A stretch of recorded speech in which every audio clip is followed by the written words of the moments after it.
Hi guys, welcome back to the Boot Room, and today we're doing our Team of the Decade series. I really love doing this series. I think it's quite an interesting one. I think a lot of clubs can come from success to failure, back to success very quickly in the space of 10 years, even in 5 years. You look at how Chelsea can sort of win a league, finish 10th, sack their manager, win a league, win a Europa League under Sarri when it was apparently sort of abysmal performances under Sarri. Football can change very, very quickly, and that's why I think people love the sport so much. There's so much drama involved. And in this series, Team of the Decade series, I've done the top six. There's a few more to go, but Man City in particular, their squad I think has been very consistent. Some of the players in that core 11 have been sort of basically legends for the club in terms of the success. I think Man City are the most successful club in England this decade. 4 Premier Leagues, 2 FA Cups, multiple League Cups, Community Shields if you count those. So there's a few obvious selections who's going to go into the 11. There's a few less obvious selections, but it's very interesting because obviously City's rise from relative Premier League obscurity even to being one of the biggest forces in European football has happened this decade. So it's very, very interesting. We've got to start in goal. Joe Hart should get a mention, of course, because of what a top keeper he was on his day. I think his fall from grace was quick. He played for England, and then a minute later he's the third choice at Burnley. It's crazy how things can happen with some goalkeepers. They can sort of go straight out of form. You even look at Courtois at Real Madrid. It can happen to any keeper really.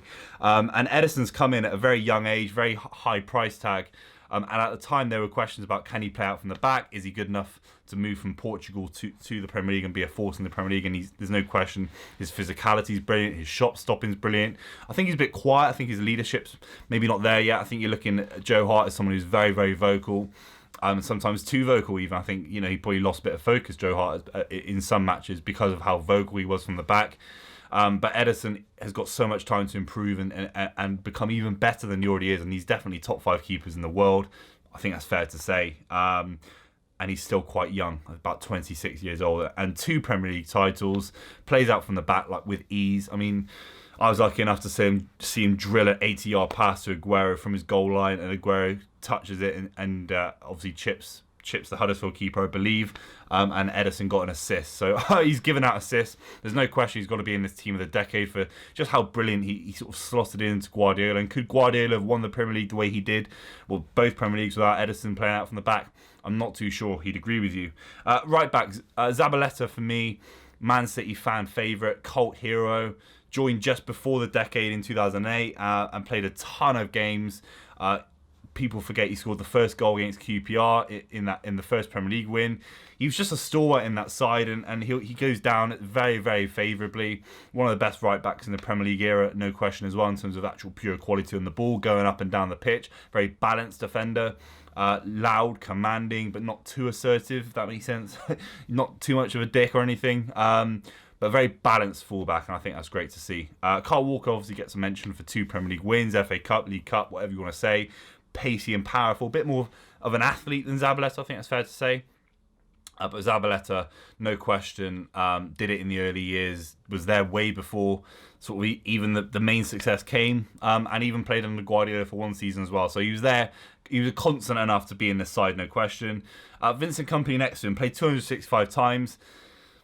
His final 2 seasons, he did actually play about 17 times in the Premier League, both final seasons. So he was a contributing factor in both Premier League title wins. Obviously, that goal against Leicester, everyone remembers. His goal against Man United in the 2011-12 season, so important. And he nearly scored the goal that beat Man United and got City to win the league against Man United in the Centurion season, which would have been an incredible thing until obviously Paul Pogba and Mike Smalling come back and ruin the party. But Company was a leader, incredible defender on his day, could pass it out from the back. Obviously, he used to be a defensive midfielder, so he had that passing sort of repertoire available to him. And his time at Anderlecht, he maybe joined Anderlecht a bit too early. I think City could have used him this season, no question, when Laporte got injured.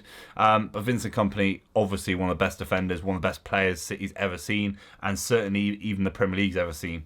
Next to him is Laporte, who since joining City has been unplayable at points. I think on the ball, he basically doesn't miss a pass. He's actually a lot more physical than people give him credit for. I think his injuries actually come at a time where Van Dijk's playing so well that people forget how good he has been. And on his left foot, he could ping a ball 50, 60 yards important goals. I remember got a header against Wolves to give City a point in the last season when City got 98 points, and that was a really tough game at Molineux. So Laporte actually can come up and be a contributing factor in winning games, let alone trying to not lose games in terms of defending and conceding chances, and he's been brilliant at both ends. And Laporte's injury is basically, unfortunately, it's horrible to say, it's probably lost City the title, and I think that's down to a lack of replacements around him, but it shows you how important Laporte's been. 2 Premier Leagues. He joined halfway through the first season, and he basically became an instant starter. He can even play at left back. Quite a quiet, diminutive figure in terms of his personality, but on the pitch, exceptional talent. And he's only about 25 years old, so he's got a long time to go, and he can probably replicate Company's form. And ironically, Man City were always looking for that ideal partner for Vincent Company in Company's sort of peak years, and they could never quite find it with Lescott, Kolo Toure. Never quite worked out, and Laporte came in, and they didn't quite play together enough to sort of cement that legendary partnership like Rio Ferdinand and Vidic did. But there are points where that could have been the greatest partnership ever seen, and it was just 2 players at the different ends of their careers. But Laporte goes in there, absolute talent. At left back, I'm going to put Kolarov in there. I think you could sometimes you can play a 3-4-3. I wanted to include sort of a position from each main position, a player from each main position. Even I think you got to put Kolarov in there. I think Clichy on his day, Mendy on his day could get honourable mentions. Mendy in particular. Very offensive for a fullback going forward, great left foot, but obviously the injuries got in the way. And Clichy at the times could get bullied. Maybe more of a balanced fullback than Mendy and Kolarov, but less offensive going forward. And I think Kolarov was actually quite important. He was the left back in the FA Cup win in 2011 for City. He scored a great goal against Sunderland to make it 3-3 at the Etihad. And without that 1 point, Man United could have run away with the Premier League. And that was before City capitulated and nearly bottled the league anyway. And Kolarov's goal was very, very important for that. And Kolarov was never a fan's favourite, I think that's fair to say. There were moments where he'd shout back at fans if he wasn't playing very well.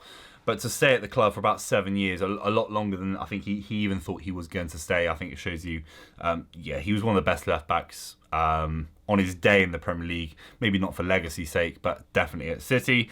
In midfield, Fernandinho. If you run through the stats of Fernandinho last season, when he didn't play, he played in about 4 games. Then City's expected points average drops from about 2.43 to 1.83 when he didn't play. Expected goals, chances created, passing accuracy of the whole team dropped markedly when he didn't play. He was obviously he still is very smart at picking a pass, bringing a player down at the right moment, but dodging yellow cards as well, making sure that the foul wasn't too aggressive, sort of playing the referee. I think it's the dark arts of football, and Fernandinho is all about that. Busquets does that for Barcelona. He did that under Pep Guardiola in a very similar way in terms of, I think they're similar players, different players even, but Busquets could nick a foul, pull a shirt, and just enough to not get booked, not get sent off, but slow the play down. And I think Fernandinho was exceptional at that. The fact he's played at right back, left back, centre mid, central defensive midfield, and centre back at his time under Guardiola, let alone at Man City, shows you how powerful and effective he is as a football player at the top level. He's getting on a bit. It might be his last season. Rumours are that it is his last season. But there's no question Fernandinho gets in there ahead of the likes of Gareth Barry and Nigel de Jong, who didn't quite maybe have the longevity that Fernandinho's had since moving to the Etihad. Yaya Toure alongside him. Unbelievable stats comes out from Yaya Toure if you look at his time. 82 goals and 315 appearances for City in all competitions, which is about 1 in 3. Unbelievable for a midfielder. 89% pass accuracy. He actually committed 1 mistake in his whole Man City career that led to a goal, which is, you can't imagine for a midfield player that can lose the ball quite easily with maybe some of the passes you're trying to play, especially. He wasn't a Gareth Barry kind of midfielder yet, where he's always trying the expansive, the dynamic pass. And the fact that he only contributed 1 mistake in his whole City career that directly led to a goal is actually quite remarkable. And obviously the highest penalty success conversion rate in the history of the league. 14 penalties, 100% converted. He was brilliant at set pieces too. So he was a leader on the ball, leader on the pitch, kept the ball brilliantly. On his day, he was a very, very strong defensive midfielder. He obviously lost that at the back end of his career, but there's no question Yaya Toure is one of the best Premier League midfielders ever, let alone Man City. On the sort of right side of midfield, sort of tucked in a little bit, there's no question that Kevin De Bruyne is one of the best most naturally talented players that City have had this decade. Not sort of the physique that the likes of Company or Torre have, but Kevin De Bruyne on his day can do anything with the football. He's actually the quickest player to notch up 50 assists in the Premier League, way quicker than the likes of Mesut Ozil, Cesc Fabregas and Thierry Henry.